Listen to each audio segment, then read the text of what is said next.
Things are shaking and baking here at the Poker Dome in Las Vegas. The Poker Dome Challenge going on now melted down to the final two. We're going heads up.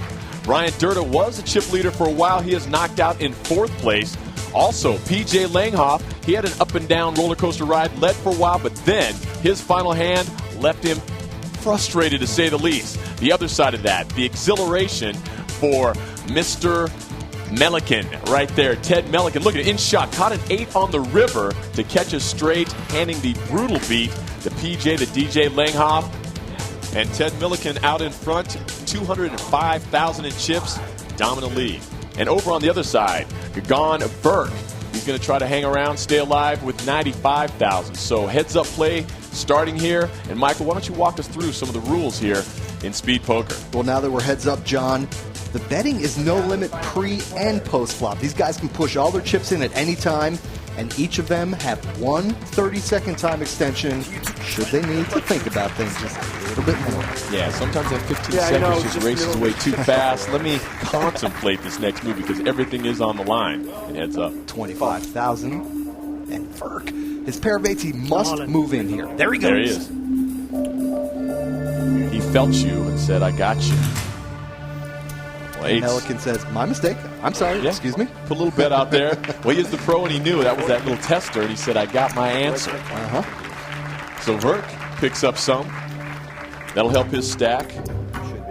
And although Melican has what seems like an insurmountable commanding lead, should Verk double through right here with his aces, wow, he will be the new chip leader and have more than a 2-to-1 advantage over Melican. Yeah, one hand can change, and this could be that. He's just trying to decide, what do I do on this bet with my aces?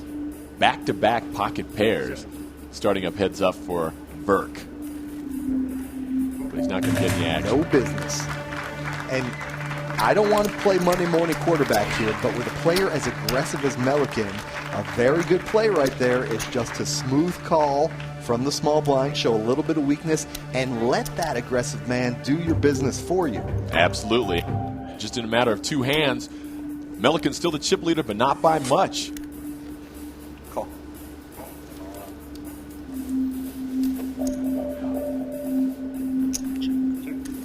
Verk will say, I need to see a flop, please. First one of heads up play.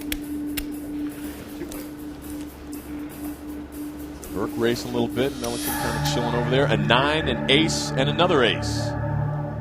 Check. 25. Melican taking the opportunity to bet that.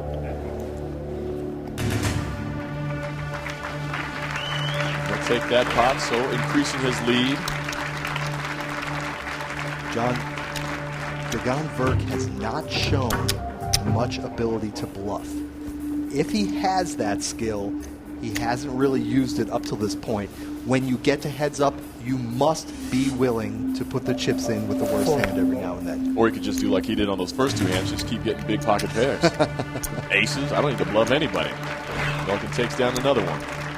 You know, in heads up, you're just dealt so many random cards that you occasionally just have to play them like you have been dealt aces. And unless Verk can find that gear, Melican's going to grind him down. But another pocket pair for Gagan Verk. Wow, and he's all in again. Melican cannot call.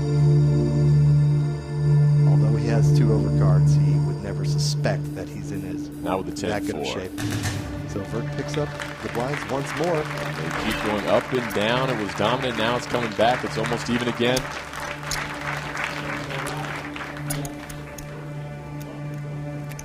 Small, yeah. John, in heads-up play, the man with the small blind has the button and gets to act first. I'm going to call After the flop, he gets to act last. Huge advantage to have the button. That's why it's good to push when you're in that position. Now Verk cutely calls. Jack, King, 6 on the flop. No major help. Verk still leading. And Melican, I believe, is thinking, well, you know what? The guy didn't raise before the flop. He can't have any of that flop. Why don't I take a stab at it? His professional experience has been paying off, and there it is. Gets him to lay it down. So Melican methodically trying to keep his chips going in the right direction. And as you pointed out, knowing the style that Vert plays, Melican's going to use that to his full advantage. Just starts stealing them. Yeah, Melican seems to have a finely developed sense for when his opponent is weak. Or just doesn't really like his hand very much. Melican getting some paint, has that king. He pushes and takes that one away as well. So Verk right now, I'm sure he's a little bit tied up because he's thinking, I'm not sure how to play this because he's going to have heat, pressure all over him for the remainder of this heads-up match. Milliken now has the largest lead of the match, 217,000 to 83,000. And Verk says, come on, let's play for all of it. He says, you want a piece of me? Melican says, no, I don't. I'm going to sit here and count my chips with my nose. The action continues from Las Vegas at the PokerDome Challenge. It's getting going crazy here. The heat's on as we are heads up.